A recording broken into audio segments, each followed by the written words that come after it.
Can everybody hear me? But the idea was to create a prize that would really capture the essence of Europe and that would have implications for contemporary Europe, but do so in a broad and intellectually demanding way. That is, you know, think about Europe not just focused on any particular time or any particular country, but think about the big questions associated with it. And I knew it was a winner the moment we talked about it. What is remarkable is how successful this prize has become in terms of the recognition we've gotten, in terms of the people who have been awarded the prizes, the quality of the work. Thanks to the Shannons, we have accomplished something great for Notre Dame. And so it's really a pleasure for me to be involved again in this award. And tonight, we're very fortunate to have Professor Tom Noble with us. Tom is one of the most distinguished historians at Notre Dame, and somebody with considerable experience with all aspects of university life, having been the director of our Medieval Institute, and then as an active penance, serving as chair of the Department of History. And the really good news is that Tom survived that experience and is therefore with us today. So I'm going to turn, I mean, we understand this, being chair of the department. This is, I'm going to now turn to Tom and ask him to introduce our distinguished guest.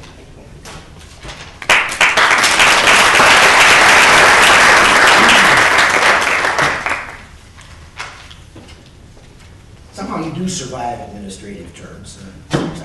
He should talk, right? He's been doing this for how long now? You were chair and then director. I went the other way. I'm not sure if that's up or down.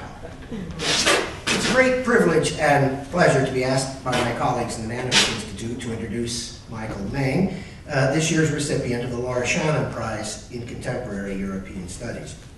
Now, I'm mindful that you come to listen to Professor Meng and not to me, so I shall speak briefly, but yet at sufficient length to do honor to his extraordinary book, Shattered Spaces, Encountering Jewish Ruins in Post-War Germany and Poland, published in 2011 by Harvard University Press.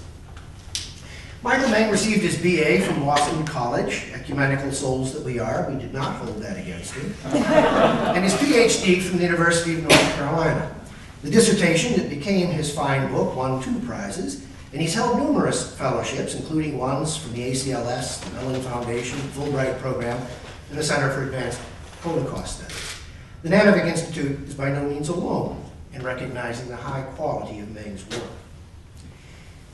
Despite the floods of ink that have been spilled over it, I suspect that we shall never really understand the paroxysm of hatred and violence that in the 1930s and 40s sent millions of people, most of them Jewish, to their deaths. The Holocaust forms the background to Michael Meng's book, but his intellectual project took him into the post-war years. Specifically, he studies spaces, for example, shops, apartment blocks, synagogues, and cemeteries, that were, to be sure, shattered by war's ravages, but then, for some decades, buried again in indifference and oblivion. To understand how people, Jews and non-Jews alike, first ignored and effaced, and then maintained and rebuilt Jewish spaces, Meng looks at 2 sites from Poland, Warsaw and Wrocław, 2 from the former German Democratic Republic, Potsdam and Berlin, and 1 from West Germany, Essen. Let me explain the thrust of his project in his own words. At its core, the post-war history of Jewish sites is about German, Polish, Jewish relations. But it is also about democracy, communism, the Cold War, tourism, urban space, and cosmopolitanism. Meng's book is marked by several excellences. Its research is meticulous, and its prose unusually felicitous. Its plates are haunting, and all the more effective for that. Its descriptive dimension is powerful. But it is the book's central thesis that really grips the reader. Again, in Meng's own words. In a post-fascist and post-communist world, Jewish sites became spaces of what I call redemptive cosmopolitanism, a commemorative display of multi-ethnicity that celebrates the cathartic, redemptive transformation of Germans and Poles into tolerant, democratic citizens. I believe that redemptive cosmopolitanism is Meng's own coinage, but I'm certain that it persuasively explains both novel developments in Central Europe after 1989, and at the same time, a charged and nostalgic recuperation of an imaginary pre-war past. Ostensibly about spaces, this book is no less about people. It is sensitively humane in ways that are truly moving.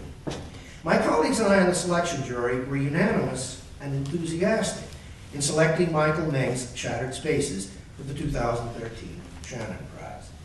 May I now introduce Michael Meng, who will speak today on Why Do We Remember? On the ambiguities of cosmopolitan memory in contemporary Central Europe. Michael Meng.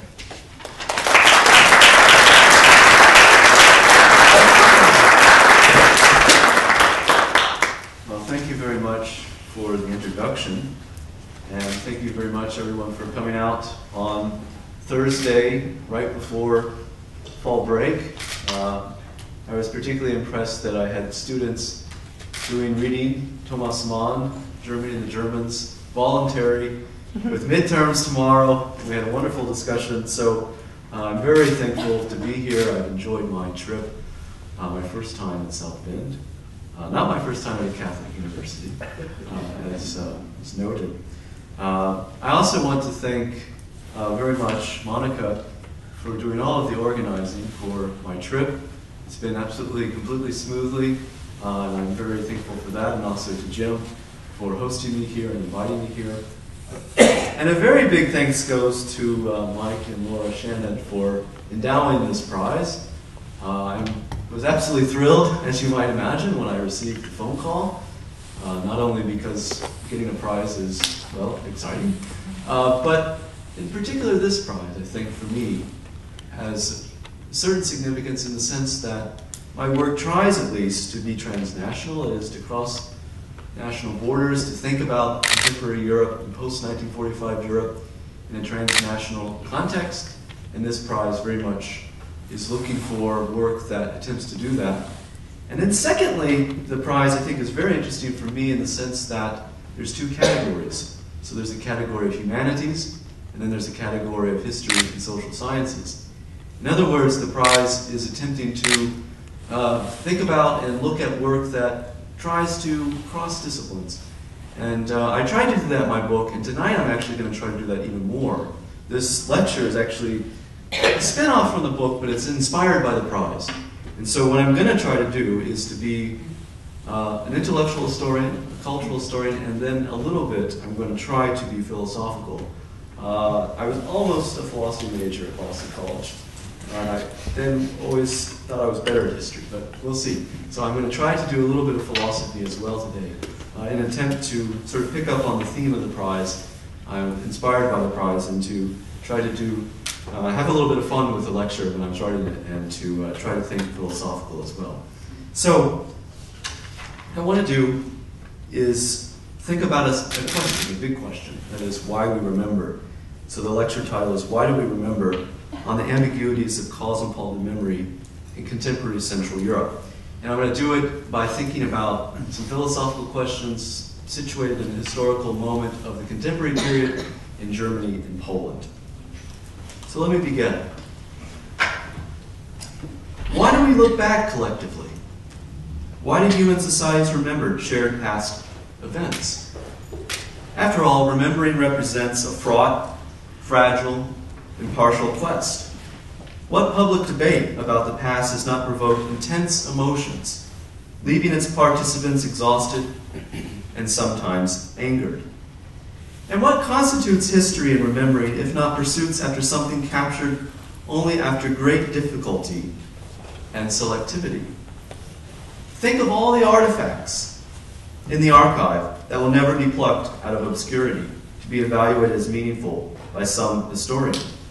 Or think of all the artifacts of everyday life from the past that have never survived into the present. Those histories, the bulk of human past life, will never be salvaged from oblivion. With these dilemmas in mind, and many others that we could bring up, the question of why seems all the more persistent. Humans do not necessarily have to be interested in the past. So why do we bother with such a fraught, emotional, and partial pursuit? A skeptic may respond by simply wondering, why ask why? Many human societies remember it, so be it. But why would we not ask the question? At the very least, it invites us to consider what's at stake in remembering. One answer to the question might be that humans look back because they are historical, finite beings. Both the realization that others have lived before them and the belief that others will live after them comprise the temporal connective tissue of human communal life. No matter how finite and partial the quest for the past remains, humans cannot seem to avoid it, because connecting the present with the past involves, at its most fundamental level, an attempt to overcome discontinuity and finitude, to tie past lives with the present, and to grant some permanence to human deeds. Even so, we can think of specific reasons for why societies and cultures remember. To stay with our Western tradition, and to connect with this lecture's European focus, consider briefly 3 examples. Jews remember God's covenant and the dead in the hope of redemption. Christians interpret history through the expectation of Christ's second coming. And Marx understood history as the progressive movement toward emancipation from oppression. These different examples come together in their shared understanding of time and history. They rest on a future-oriented conception of time and on the belief that history has meaning. Each one invests the past with purpose, and each moves toward a final future moment of resolution, an eschaton which is imagined as either transcendent or imminent. This point leads to an important claim about my question of why human communities remember. At least here in the West, the question narrows down to thinking about the meanings, purposes, and ends invested in the past. Imbuing the past with meaning and direction is one of the most enduring legacies of Judeo-Christianity, a cultural legacy that, of course, continues to this day. Indeed, this afternoon, I'd like to explore one meaning of and purpose to remembrance through the case of Holocaust memory in contemporary Germany and Poland. The approach to the past that I want to present, broadly shaped by the eschatological heritage of Judeo-Christianity, gazes back to look forward to a more hopeful future. It involves one specific type of collective memory of the Holocaust, a self-critical, emancipatory memory that reflects upon the catastrophes of Nazism to recall those who died, but also to produce more tolerant civic and post-national societies in the present future. This progressive introspective memory, while generally advanced by the political left in contemporary Central Europe, draws on the widely accepted and long-standing belief in a pedagogical purpose of historical knowledge. The belief is well known and basic. We can learn from the past and build better futures from it. I want to think about this simple idea in one of its more elaborate iterations.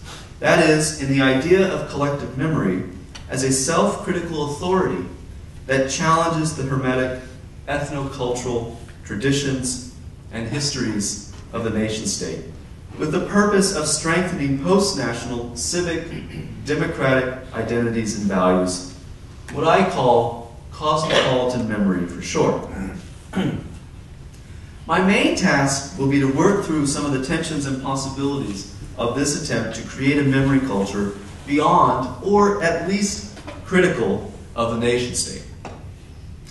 I will do so by discussing first the ambiguities of cosmopolitan memory in the writings of German philosopher Jürgen Habermas, and then second, in the Israeli artist Yael Bartana's transnational memory project, the Jewish Renaissance movement in Poland. The first part on Habermas will be a little longer for reasons that I'll explain in a moment. But before coming to Habermas, let me make 3 additional preliminary remarks to frame the lecture. First, let me hone what I mean by cosmopolitan memory.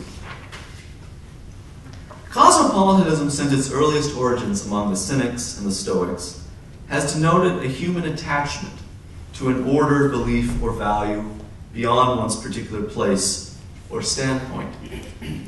While cosmopolitan comes in many forms, they all converge around the basic interest in striving to look beyond one's world without ever being able to transcend it.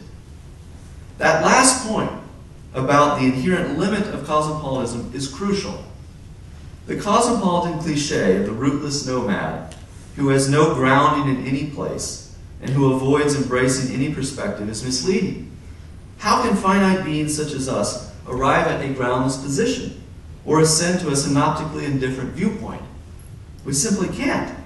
We always stand somewhere, and our vision always remains partial. Thus, cosmopolitanism is always rooted.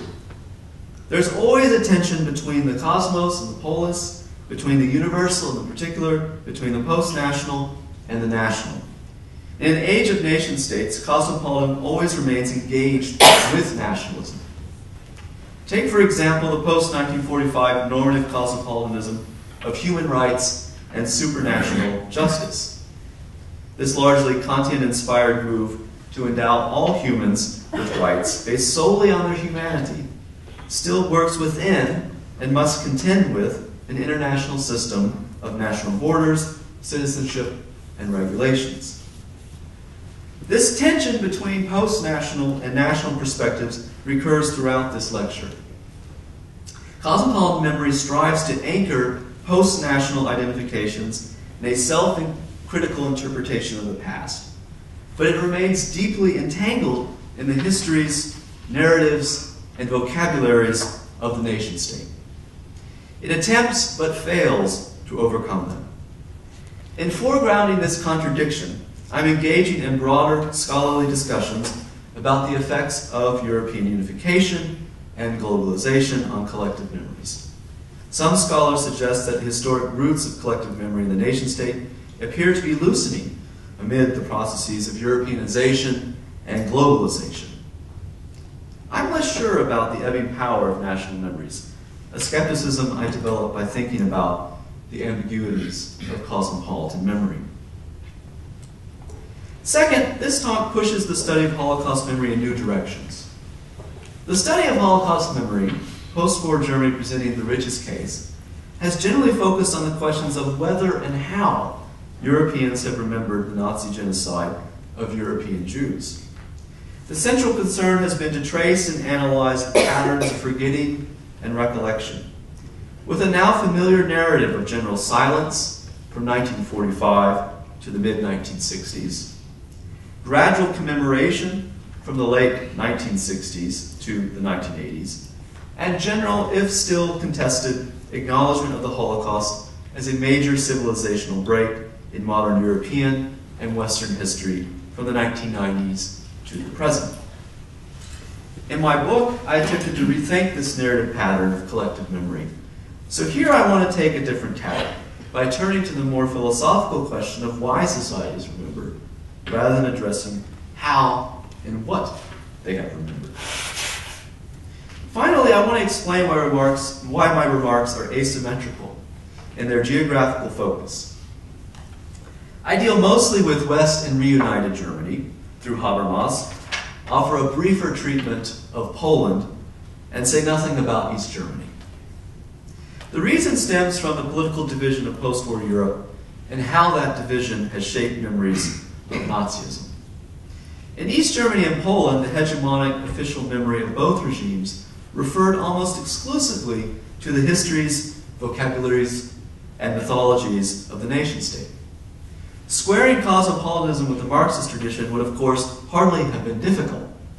Perhaps future historians will unearth a few self-critical cosmopolitan memories in communist Poland and East Germany. Still, the fact remains that cosmopolitan memory, as I'm defining it here, was conceptualized most significantly on the other side of the Iron Curtain in Western Europe, and particularly on the other side of the Berlin Wall in West Germany. Cosmopolitan memory is a product of post-war liberal democracy and of a particular kind theorized by Habermas, who has thought deeply about the pedagogical, introspective function of memory in liberal democracies as perhaps no other Western philosopher has. So today's lecture tilts heavily towards West Germany and reunited Germany, but not exclusively so, because the ambition and ambiguities of Habermas's cosmopolitan memory have much broader resonance, as my turn to Poland shows.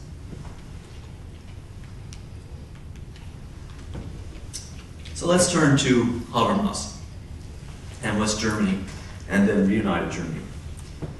While perhaps best known as a professional philosopher and sociologist, Habermas has long intervened in the public sphere as an intellectual. He has never been one to cloister himself in the garden of philosophical discussion and to spare the life of the polis. His first engagement in the public sphere came in 1953, when, at the age of 24, I find that daunting, he critiqued the post-war publication of Heidegger's Introduction to Metaphysics. If we had to sum up Habermas's staggering volume of theoretical and political writings, we might say that a significant part of it has been concerned with mediating some of the central challenges of liberal democracy through communication and reason. Habermas has staked out since the early 1960s an emancipatory theory of communication in the public sphere, where equal citizens embrace the normative practice of reflexive, rational deliberation to settle political questions in the interest of all citizens. Ideally, this process of open, impartial, and equal deliberation leads to rational consensus. Alongside his work on deliberative democracy, the public sphere, reason, and discourse ethics, Habermas has also been a critic of nationalism and a proponent of cosmopolitanism. Now, he does not envision the eventual end of nation-states and the growth of a world democratic state. Rather, his Kantian-inflected cosmopolitanism involves advancing supranational institutions such as the European Union, legal norms such as human rights, the concept of human dignity, and the expansion of cosmopolitan civic solidarities across the globe. Most distinctively, though, Habermas has carved out an important role in liberal democracies for self-critical memories of the nation-state, which strives to critique traditional nationalistic identities with the aim of building civic, democratic, post-national attachments. Now, before discussing this idea of memory in more detail, I want to sketch out very broadly the two central historical legacies that Habermas engages to bring out what's at stake in his cosmopolitan position. The first historical legacy is the paradox of liberal democratic nation-states in European and global history since the French and American revolutions. While liberal democracies rest on equal rights and a unitary concept of citizenship, the scope of democratic rights and citizenship have historically been delimited by the politics and identities of nation-states, the containers of democracy since the late 18th century, when national independence and democracy became conjoined. The first line of the Declaration of the Rights of Man and of the Citizen posits that, quote, men are born and remain free and equal in rights, end quote. This claim would seem to intimate that rights somehow exist before the formation of a sovereign polity. But the Declaration affirms the nation-state as the authority that protects and adjudicates rights. The third declaration reads, quote, the principle of all sovereignty resides essentially in the nation. No body and no individual may exercise authority which does not emanate expressly from the nation. This historical tension between the universal aspiration of human rights and the particularism of nation-states animates Habermas's cosmopolitan memory. The other historical legacy relates to the collapse of German democracy in 1933 and the triumph of Hitler's apocalyptic, genocidal, ethnocultural nationalism. Habermas has in mind a specific liberal interpretation of Weimar's collapse and the rise of Nazism, an interpretation that supports his post-war reworking of the values of reason, freedom, and equality. But here I want to note merely the general importance of the Nazi past to his cosmopolitan orientation. In his political writings especially, Habermas has labored much of his career to preclude ethnocultural nationalism from re-emerging in Germany. His attempt to substitute nationalism with post-nationalism comes from both an anxiety about the fragility of German democracy and from an ethical political commitment to building a better Germany in Europe after the Holocaust. So what are the elements of Habermas's cosmopolitan memory? Generally speaking, it insists that Germans ought to remember the mass violence of Nazism, and particularly the suffering of its Jewish victims, because Germans lived in a country and a cultural tradition in which Auschwitz became possible. Germans also remember to build a new and better society after the Holocaust. Habermas imbues collective memory with progressive political purpose as a form of political enlightenment. Remembering mass violence orients Germans away from ethnocultural nationalism and towards the universalistic norms and procedures of the democratic constitutional state. Holocaust memory underpins a post-national identity, what Habermas calls, quote, constitutional patriotism. Holocaust memory does so in at least two ways. First, it critiques and negates Germany's past traditions that engender Nazism, acting as a guard against the reappearance of nationalistic traditions. As Habermas put it, quote, the commemoration of Auschwitz performs a kind of monitoring function that demands that traditions be tested, because after Auschwitz, national self-confidence can only be derived from the better traditions of our history, which we no longer simply take for granted, but appropriate in critical fashion. In short, a self-critical, introspective memory culture negates or edits out past traditions that conflict with the post-national identity of constitutional patriotism. Second, Habermas seems to recognize that post-nationalism has to compete with the passionate vocabularies, symbols, and memories of nationalism, if it is to take hold in a national community. In the German case, at least, Holocaust memory provides a motivational, cultural, historical anchor to post-national identifications and solidarities. At this point, let me pause to summarize the argument made so far. Responding to the historical tensions of democracy in both European and German history, Habermas envisions memory as part of Germany's post-Nazi learning process. Remembering is pedagogical. Historical reflection exposes the catastrophes of nationalism and directs Germans towards the post-national identity of constitutional patriotism. The Holocaust represents a civilizational rupture from Western modernity, and as such suggests liberal democracy and cosmopolitanism as the only viable ways to crawl out from ruination and build a better society after 1945. Although I don't follow Habermas on his historical interpretation of the Holocaust as an antipode to Western modernity, and the underlying importance he assigns to the collapse of Nazism in 1945 as a redemptive eschatological moment in Germany's return to liberal democracy, I am critically sympathetic to his approach to memory as a reaction to mass violence and as an attempt to mediate the historical paradoxes of modern democracies. Nevertheless, I see at least three tensions in his cosmopolitan memory that I'd like to present, and then later on we can discuss. All three concern the vexed interrelationship between cosmopolitan memory and the politics of the nation-state. The first tension relates to the composition of the national community that memory is to instruct. Who are the members of the community for whom Holocaust memory is to anchor Germany's new post-national identity? Contemporary Germany, as many of you know, is ethnically, culturally, and religiously diverse, largely because of West Germany's labor migration program initiated in the early 1960s. Today, about 6.4 million foreigners live in Germany, and nearly 16 million of its citizens and residents have a so-called migration background. That's close to 20% of its population. Are foreigners and immigrants part of the community for which Holocaust memory is to reform? Habermas doesn't seem to think so. In his writings on memory, only members of a pre-political, cultural, historical community of perpetrators bear liability for keeping alive the memory of Nazi crimes. The Nazi past interlocks Germans in, quote, a web of familial, local, political, and intellectual traditions, end quote.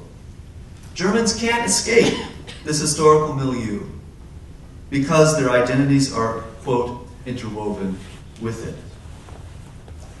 Yet residents and citizens of Germany who do not have a cultural historical lineage to the perpetrator community do escape this milieu, a point Habermas stressed during the debate about Berlin's memorial to the murdered Jews of Europe. As he put it, quote, the circle of authors who could desire such a memorial closes.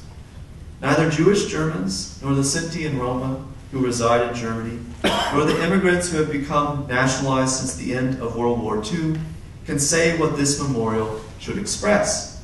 The authors are those citizens who are the direct heirs of a culture in which that, in quotes, was possible, who belong to a network of traditions that connects them with the perpetrator generation, end quote. Several paragraphs after this one, Habermas claims that naturalized immigrants, quote, may well regard other things as relevant and will one day leave their own mark on the cultural memory of the nation, end quote.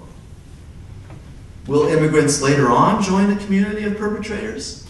And if so, why not now? Or will Holocaust memory be rationalized and self-reflectively critiqued like any other cultural tradition as German society changes?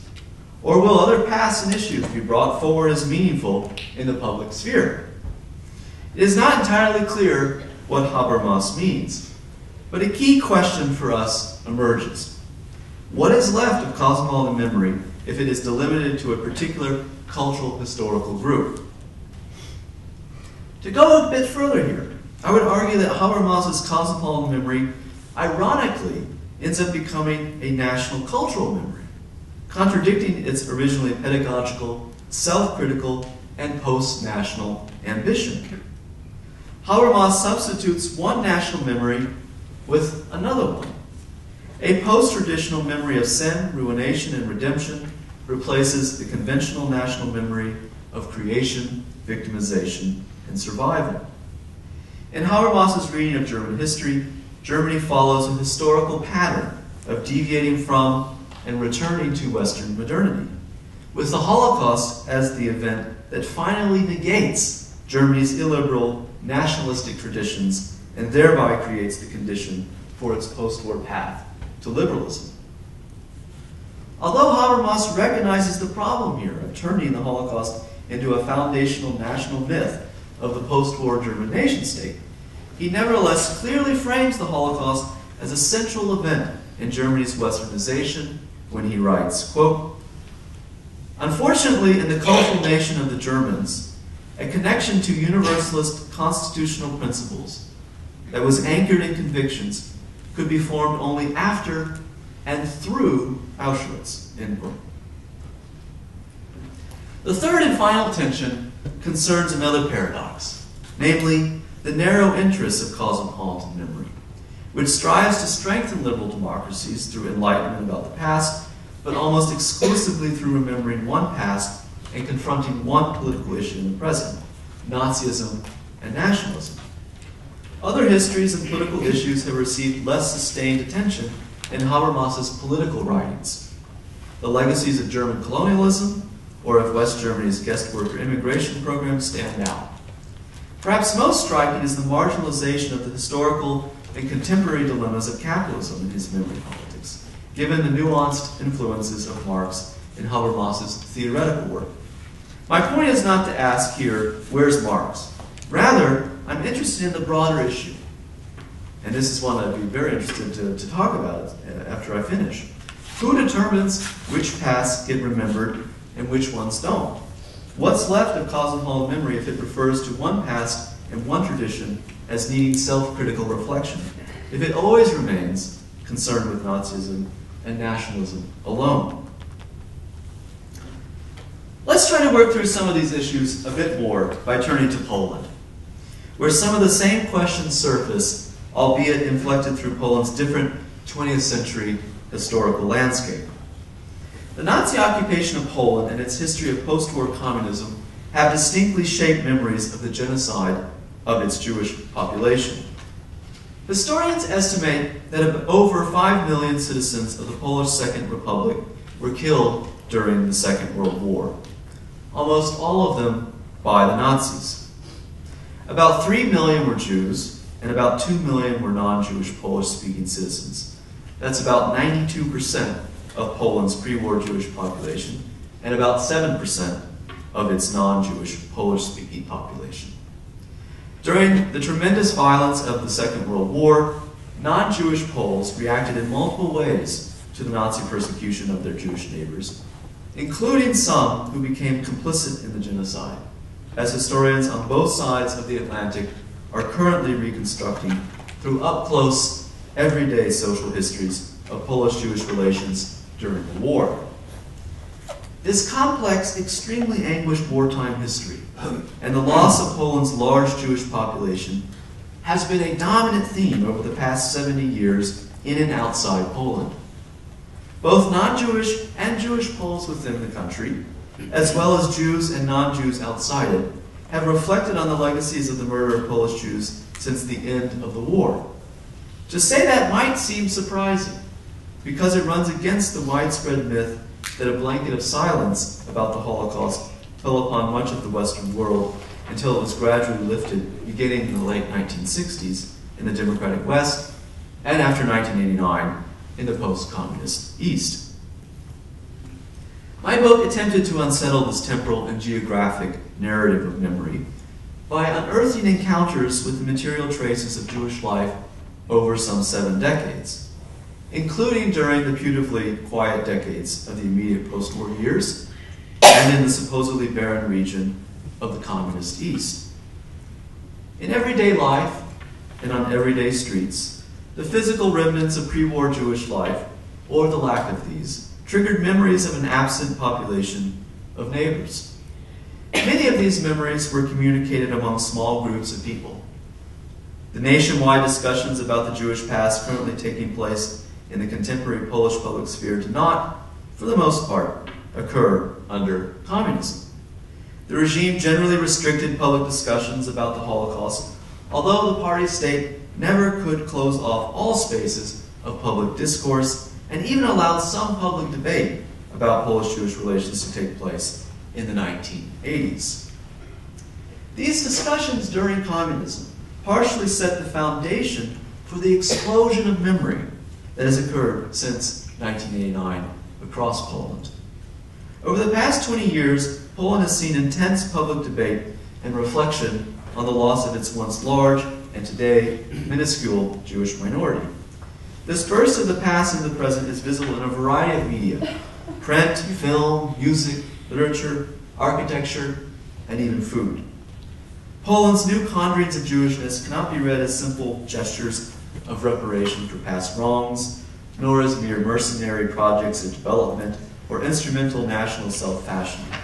Rather, a, quote, Jewish presence, end quote, in both urban and rural landscapes has reemerged in complex negotiation with at times divergent local, regional, national, and international interests and groups, including the large number of Jewish and non-Jewish forms of Holocaust and heritage tourism to contemporary Poland. The Polish recovery of the Jewish past also involves searing discussions about what it means to be Polish today and how ethno-cultural differences fit into the nation. The centrality of the past here to such discussions about difference might be somewhat unique to contemporary Poland. Every nation-state confronts the tension between the demands of national sameness and the realities of human difference. Think of the debates about Islamic headscarves in France over the past 2 decades. However, if in France and other immigrant societies, this tension emerges in striving to mediate the competing claims of liberalism, democracy, and nationalism, in Poland, it often surfaces in attempts to make sense of the striking juxtaposition of the country's ethno-culturally homogeneous present to its multi-ethnic past. Reflecting on that past represents one of the most significant ways in which Poles discuss in the public sphere their collective sense of self. For example, let's look at the Polish dimension of the transnational memory project set in Warsaw and carried out by the Berlin-based Israeli Jewish artist Yael Bartana. This project reflects on the absence of Polish Jews in a most experimental, unconventional, and for some controversial way.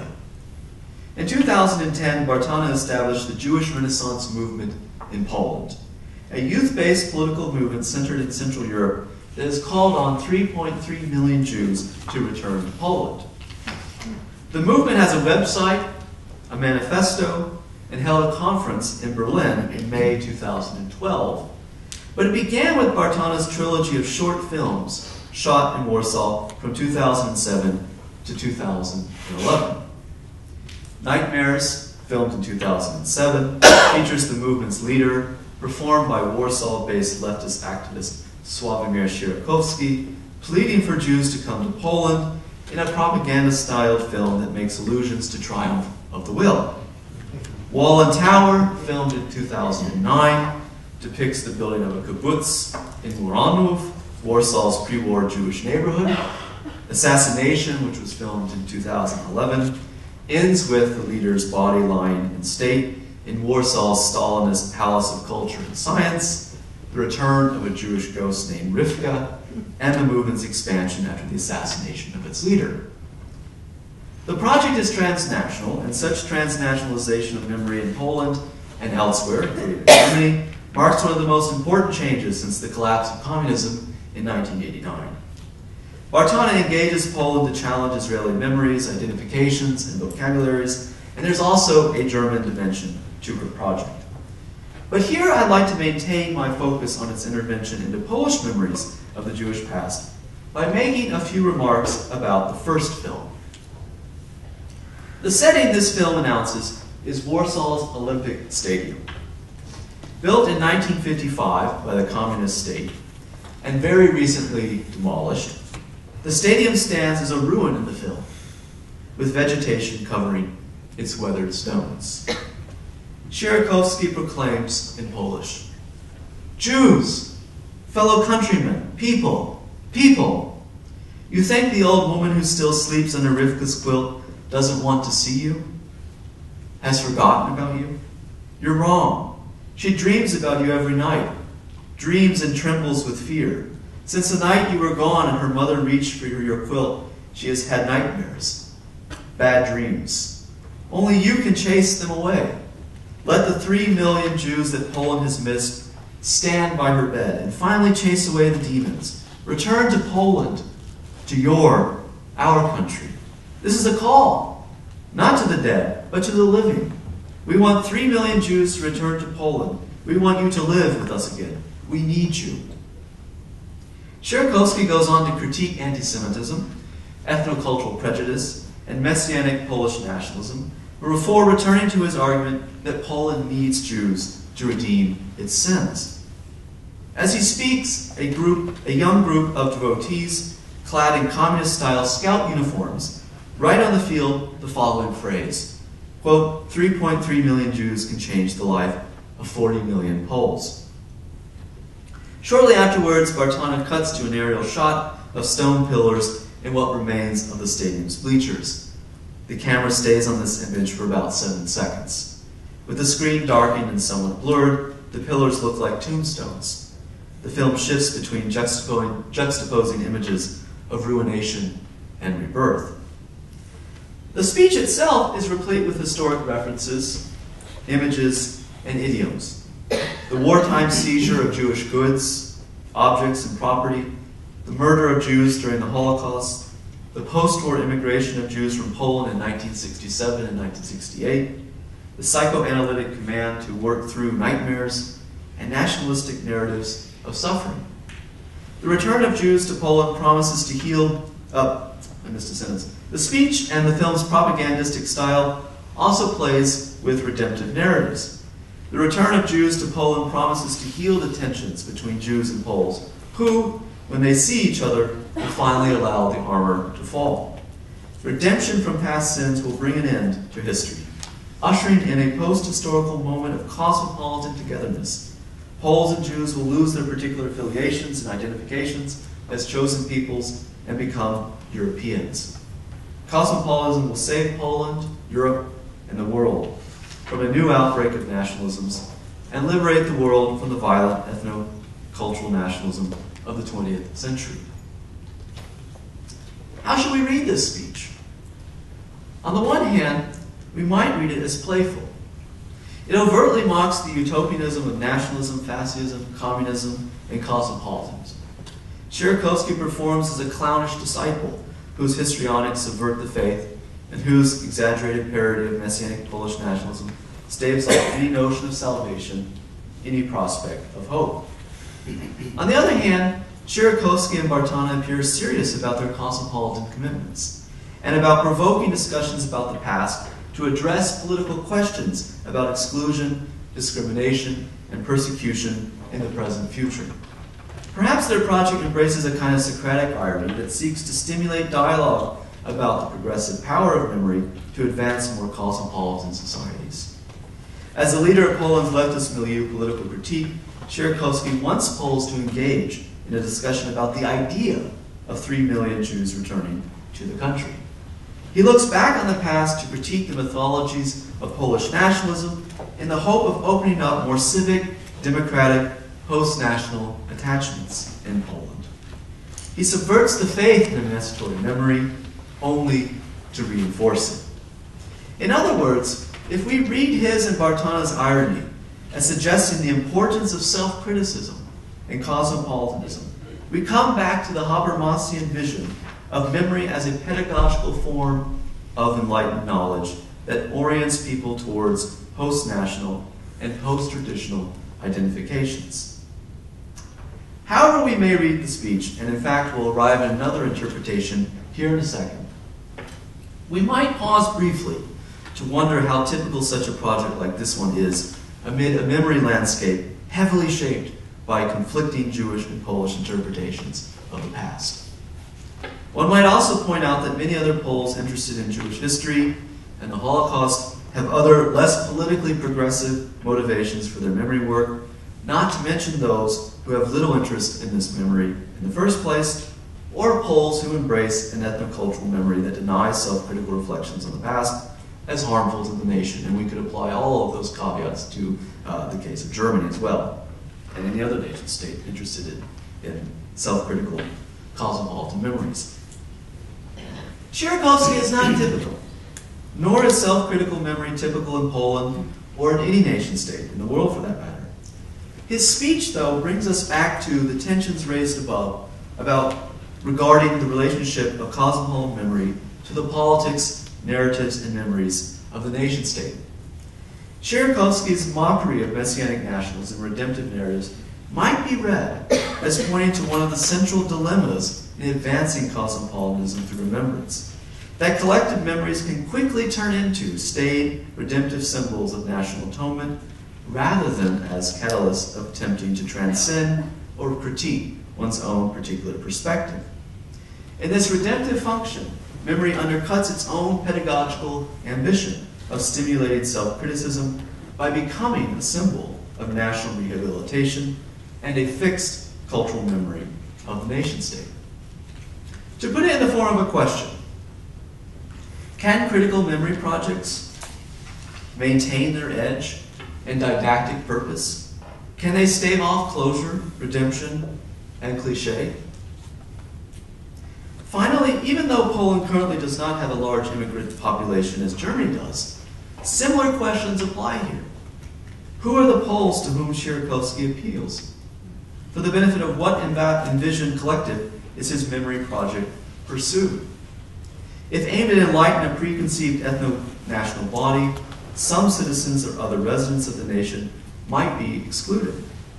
Even if Polish Jews are incorporated into the Polish national vision, others, such as immigrants or Roma, may be cast as external to the collective that memory is being employed to educate, or at minimum, such groups' different histories, subjectivities, and interests may be denied. Now, I've raised a number of questions and pointed to a number of dilemmas this afternoon. To conclude, I'd very briefly like to suggest one possible reply to my critiques as a final way to consider the distinctive ambition of cosmopolitan memory. Even if the dilemmas mentioned above cannot be resolved, cosmopolitan memory might still be seen as productive insofar as it competes with and critiques nationalistic narratives of the past. Perhaps its promise exists in attempting to look below, around, and beyond the normative framework of the nation-state, an attempt that will never be complete, but that can expose at least some of the limits of the polis. Indeed, if conflict and contradiction are viewed productively, cosmopolitan memory has an important role to play in liberal democracies. Its introspective, critical comportment toward the past can strive at least to unsettle the repetition of national myths and narratives, the cycle of meaning and representation that underlie cultural memories and endow them with authority, so long as cosmopolitan memories resist becoming fixed cultural traditions themselves and remain in the polis where they engage with other interpretations of the past. That claim involves entering into the democratic marketplace of dialogue where interpreting the past potentially may open up more fully to others and where self-critical reflection may challenge a broader range of traditions amid greater pluralistic discussions about the past. We remember for many reasons.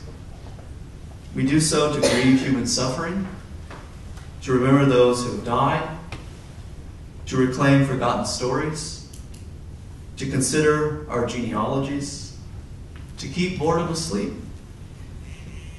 We also look back to look forward, and that dual temporal gazing involves political questions about where we find ourselves now and where we might want to be in the future.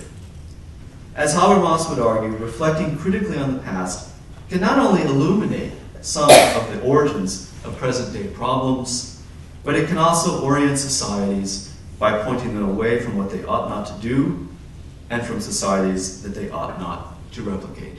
Thank you.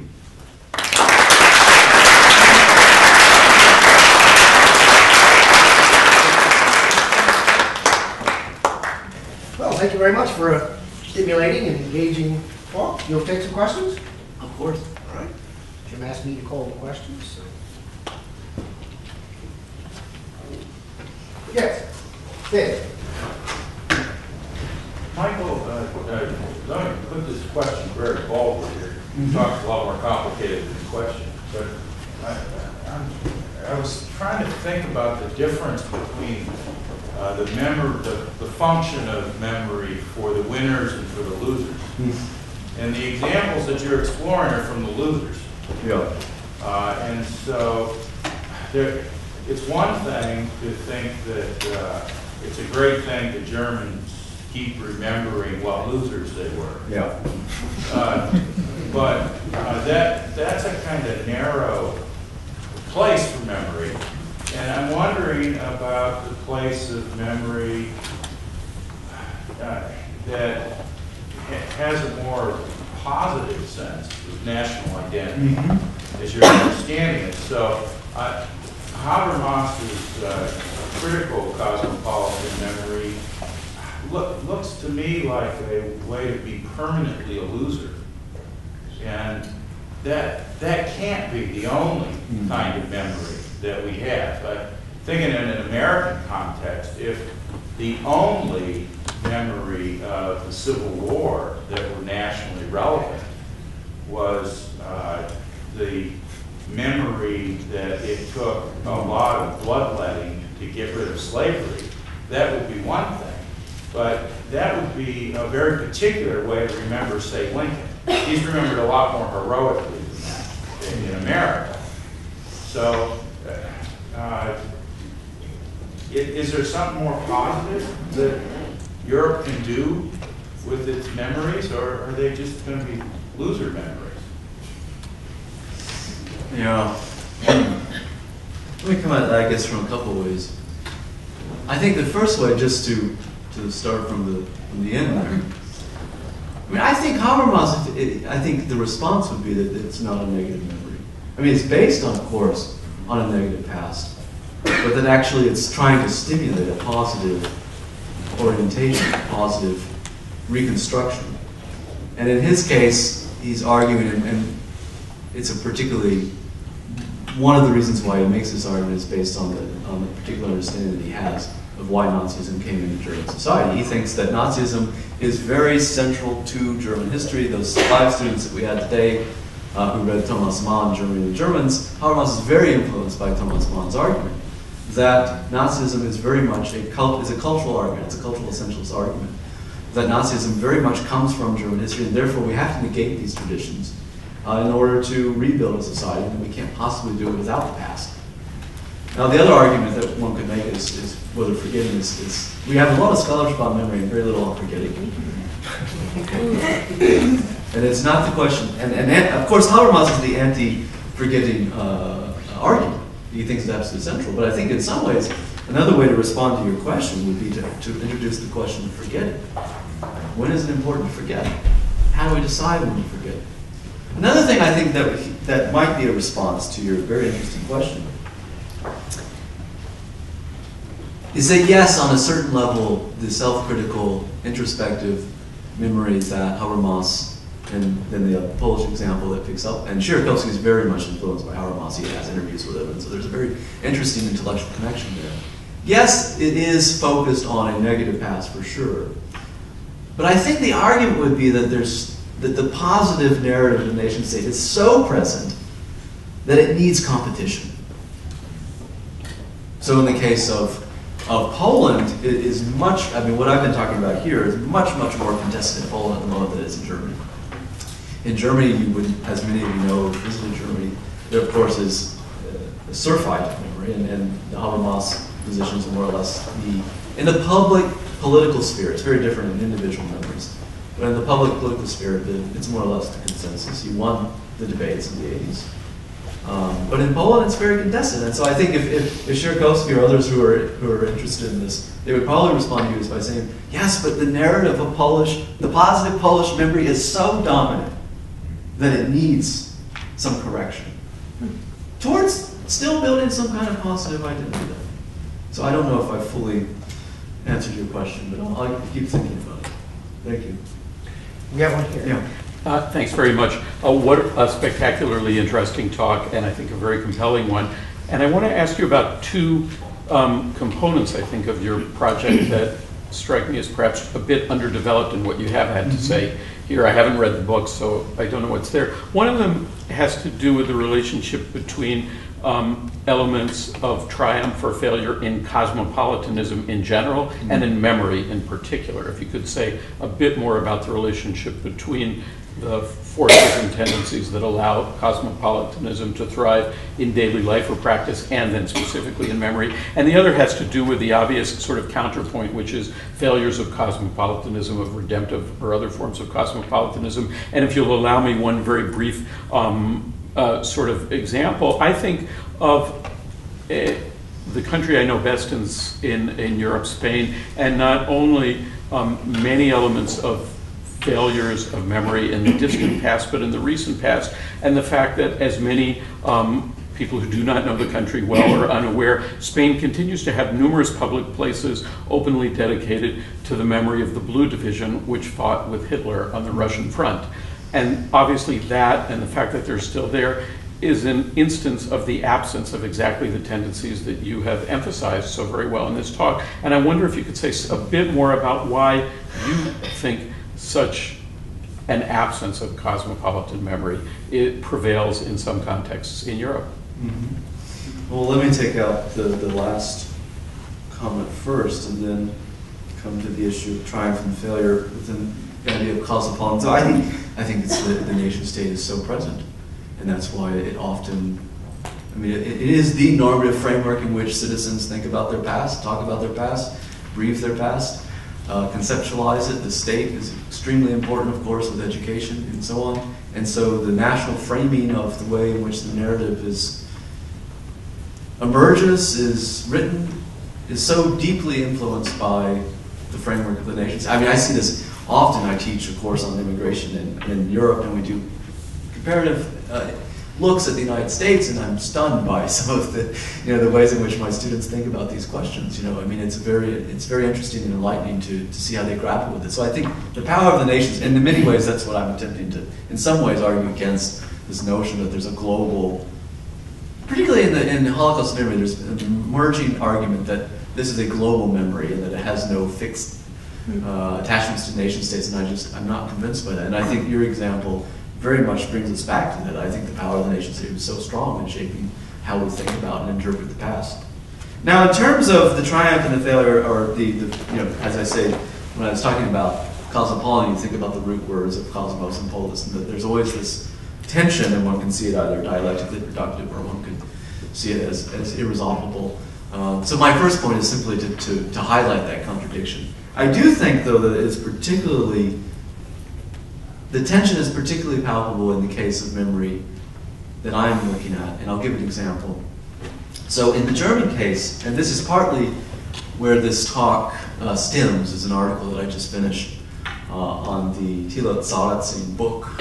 This book came out in 2010 by a social democratic politician named Thilo Sarrazin, called Germany is Doing Away with Itself, How We Are Playing with Our Future. And the argument of the book, it's a 500-page book, the argument of the book is that Germany is in a state of decline because the wrong group of people are reproducing. The group of people who are reproducing are Muslims. And what shocked me about the book is not just that argument, but also what surprised me the most is I was in Berlin at the time when the book came out, and actually I was finishing the book. I was in the archive doing last-minute stuff for this book, and so my mind was not remotely on anything, contemporary. I was stuck in the archive, but people kept talking about Sarrazin, and so I bought the book and I read it on the U-Bahn in Berlin. I was very surprised by the argument, but what surprised me the most was that it was perhaps the best-selling book in post-1945 German history. And that prompted me to think about this question, because, I mean, you have here the Habermas idea is that this is the kind of thing that memory of the Holocaust is supposed to prevent. Not necessarily the publication, but the reception of it. And so this tension between the ambition, which one I think can see as a very interesting ambition, though one focused on a very negative past, is one that seems to have enormous obstacles. And I think in the German case, it's particularly clear because if there's one nation, I think, I mean, others may disagree, but there's one nation, at least in the public sphere, in which a fairly critical understanding of history is present. I think it's Germany at this point in time, not earlier, but at this particular moment in 2013. And here we have this book that comes out, and the argument is accepted, and it's very, very surprising. And Habermas had a response to Sarrazin, which is interesting, but I think it raises these questions. And so that's what actually, this is in many ways the issue that stimulated this talk. We're trying to think through both the ambition and the obstacles, challenges. And I think it's an irresolvable tension.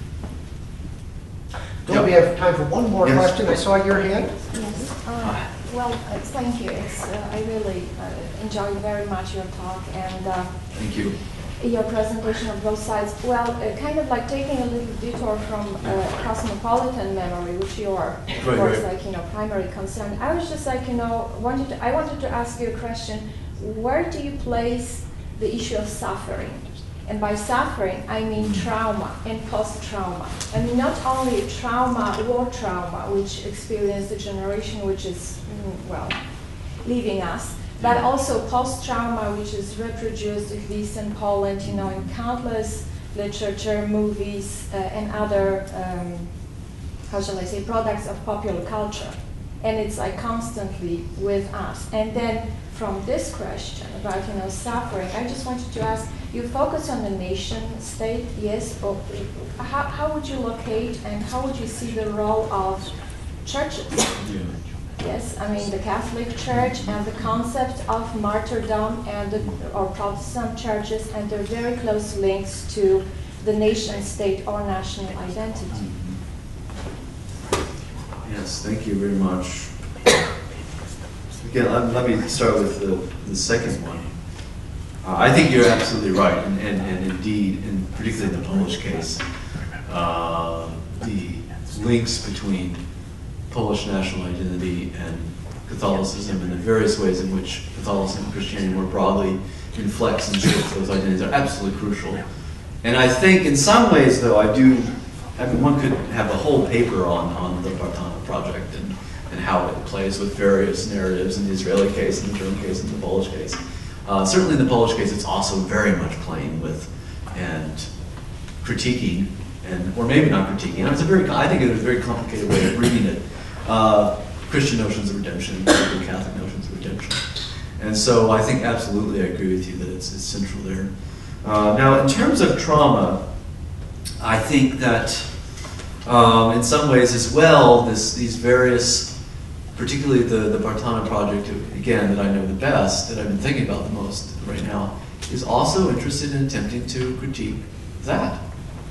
The notion that Jews and Poles have specific traumas, that we need to overcome them, and that they're chosen peoples because of those traumas, because of that suffering. And so there's a very interesting critique of trauma itself, and the Freudian, and also the Freudian project of working through trauma.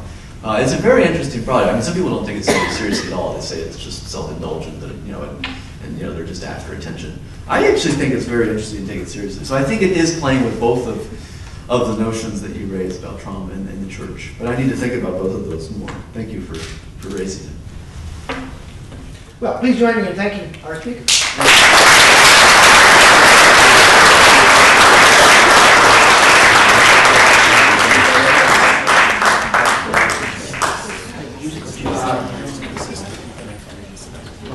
It'll make you stand a little bit longer. As Professor Meng was speaking, I was thinking about what a really fantastic opportunity this is to, we kind of intended this, but it's worked out better than we thought, to really produce a first-rate piece of scholarship, which you heard for the first time tonight.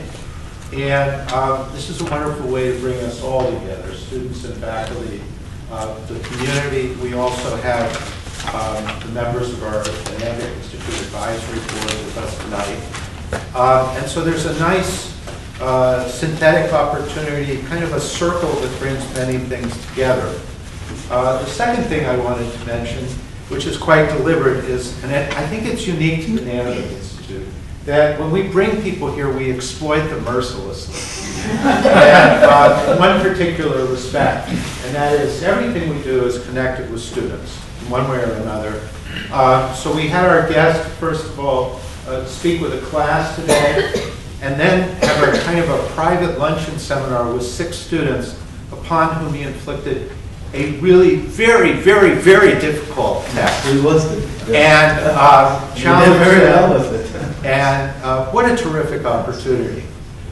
So in return for our exploitation, we have for you a gift here, which I will present and show to everybody for the first time. This is a plaque in honor of the Laura Shannon Prize, and I must say it's quite beautiful. Yeah. And can I have one too? No, it turns out the rules are against that. And so we have this, and we also have another gesture of our gratitude, which we'll give you later.